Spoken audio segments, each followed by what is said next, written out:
Hello बच्चों, आज हम हल करेंगे कक्षा 4 गणित कार्यपुस्तिका का कार्यपत्रक नंबर 15।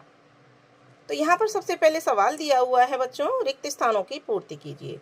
बच्चों, एक बात हम आपको याद दिलाते हैं कि यदि आप कार्यपत्रक देखते हैं, पढ़ते हैं तो वीडियो को लाइक जरूर करें और प्लीज़ कमेंट बॉक्स में भी लिख करके बताएं कि आपको कार्यपत्रक समझ में आया है या नहीं आया है और आपको अच्छा लगता है या नहीं हमारा काम। तो आप हमें कमेंट बॉक्स में लिख करके ज़रूर बताएं। तो हम सबसे पहले देखते हैं, सवाल है 3 अट्ठे, तो 3 गुना 8 यानी कि पहाड़े दे रखे हैं यहाँ पे, हमको उनको अंकों में लिखना है। और फिर 3 अट्ठे कितने होते हैं, तो यहाँ 24 होते हैं, तो हम यहाँ पे लिख देंगे 24। 10 नब्बे, तो यहाँ 10 गुणा 9, 10 नब्बे 90। फिर है 6 एकम, यानी कि एकम का मतलब हो गया 6 गुणा 1, तो 6 एकम 6। फिर 2 दूनी, 2 गुणा 2, तो यहाँ हो गया 4। 8 छिक्के, तो 8 छिक्के का मतलब हो गया 6, 8 छिंग 48, तो यहाँ लिख देंगे 48। ठीक है। 5 पंजे, तो यहाँ 5 गुणा 5 लिखा हुआ है पहले से ही, तो यहाँ आ जाएगा 25। 7 चौके, 7 गुणा चौके का मतलब 4, 7 चौक 28। ठीक है। 1 सत्ते, तो 1 का गुणा 7 से करना है, 1 सत्ते 7। 4 तिये, तो 4 का गुणा 3 से करना है, 4 तिये 12। तो इस तरह से हमने इनको भर दिया है। अब देखिए दूसरा सवाल, दी गई शून्यांत संख्याओं का गुणा कीजिए। शून्यांत जिनके अंत में शून्य है उनका गुणा कीजिए। तो यहाँ पर 5 गुणा 10 बराबर 50, और फिर इसको उल्टा लिख देते हैं। यहाँ 5 पहले था तो यहाँ पर 10 बाद में था, यहाँ 10 पहले और 5 बाद में, तो इसका मतलब भी 10 पंजे 50 होता है।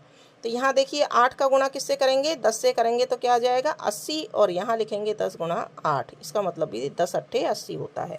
ठीक है। तो इस तरह से हम इनको लिखते जाएंगे। फिर देखिए 30 गुणा 40, तो 4 तिया 12 और 2 जीरो, तो यानी कि 1200। ठीक है। और इसको 40 गुणा 30 करेंगे तब भी 1200 यानी 1200 आएगा। 60 गुणा 5, 6 पंजे 30, और इकाई के स्थान पे भी जीरो, तो 300 आ जाएगा। और 5 गुणा 60 करेंगे तो भी 300 ही आएगा। तो बच्चों, जैसे शून्य की संख्या का गुणा करते हैं तो शून्य की इकाई के अंक को इकाई के गुणा करते हैं, तो 2 जीरो हैं तो 2 जीरो लग जाएंगी, और 4 तिया 12, 12 को यहाँ लिख देंगे। जिसमें शून्य होता है उनका गुणा इस तरह से सरलता से हो जाता है। फिर है यहाँ पर देखिए 7 गुणा 10, तो 7 दाएँ के 70, और 10 7 70। 4 गुणा 20, 20 चौक 80, और 4 20 80, 20 गुणा 4, इसका मतलब भी 80 होता है। फिर 80 गुणा 70, तो यहाँ देखिए 0 0 इकाई के अंक पे, तो 2 बार इकाई के दाई के अंक पे यहाँ पर लिखेंगे 0 0, और 8 सत्ते 56, तो ये 5600। और 70 गुणा 80 करेंगे तो भी 5600 आएंगे।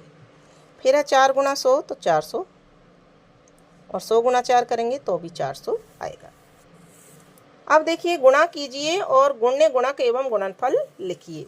तो यहाँ पर देखिए गुण्य किसे कहते हैं आपको समझ में आ जाएगा, गुणक किसे कहते हैं और गुणनफल क्या होता है। तो यहाँ उदाहरण में एक बार बताया है, 27 गुणा 5 बराबर 135 आ रहा है। तो यहाँ 27 तो है गुण्य, और जिससे गुणा किया जाता है वो है गुणक 5, और जो प्राप्त होता है हमें उत्तर वो होता है गुणनफल यानी कि 135। तो यहाँ पर दूसरे सवाल को हम हल करके देखेंगे। यहाँ गुणा करेंगे 4 पंजे 20 की 0, हासिल की 2, और 4 सत्ते 28 और 2, यहाँ हासिल की 2 आ गई अपने पास।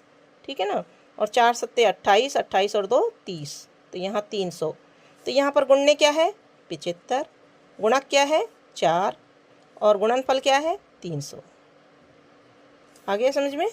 फिर है तीसरा सवाल 46 गुणा 6, तो इसको पहले गुणा कर लेते हैं। 6 का पाड़ा 6 बार बोलेंगे, 6 छिंग 36 की 6, हासिल की 3, और 6 का पाड़ा 4 बार बोलेंगे, 6 चौक 24, 24 और 3 27, तो 276 आ गया हमारा। तो यहाँ पर गुणने क्या है 46, जिससे गुणा किया जाता है, और जिससे संख्या से गुणा किया जाता है जिसका पाड़ा बोलते हैं उसको कहते हैं गुणक। तो यहाँ 6 है, और गुणनफल आ गया हमारा 276। फिर है यहाँ पर देखिए गुण्य 14 लिखा हुआ है, गुणा कर लेते हैं। गुणक है यहाँ पर 7, 7 का पाड़ा 4 बार बोलेंगे, 7 एकम 7, 7 दूनी 14, 7 चौक 28, 7 तिया 21, 7 चौक 28 का 8, हासिल की 2। फिर 7 एकम 7, 7 और 2 9, तो यहाँ पर देखिए 98 आ जाएगा गुणनफल।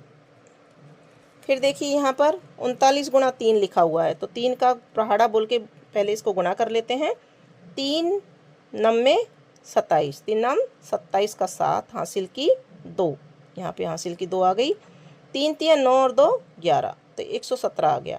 तो यहाँ गुणने क्या है 39, गुणक क्या है 3 और गुणनफल क्या है 117। ठीक है, इसका भी गुणा कर लेते हैं। 58 गुणा 9, तो 9 का पहाड़ा 8 बार बोलेंगे। 9 8 72 का 2 हासिल की 7, 9 5 45, 45 और 7 को जोड़ेंगे तो कितना हो जाएगा 52।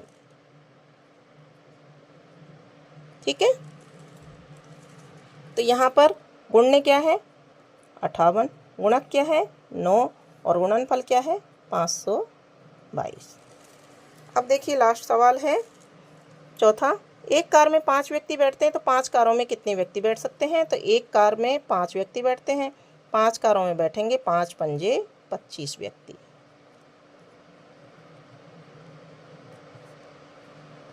ठीक है, तो ये 25 व्यक्ति उत्तर आ गया और इसी के साथ में हमारा कार्यपत्रक नंबर 15 कंप्लीट हो जाता है। मिलेंगे अगले कार्यपत्रक के साथ में। तो तब तक के लिए टाटा बाय बाय।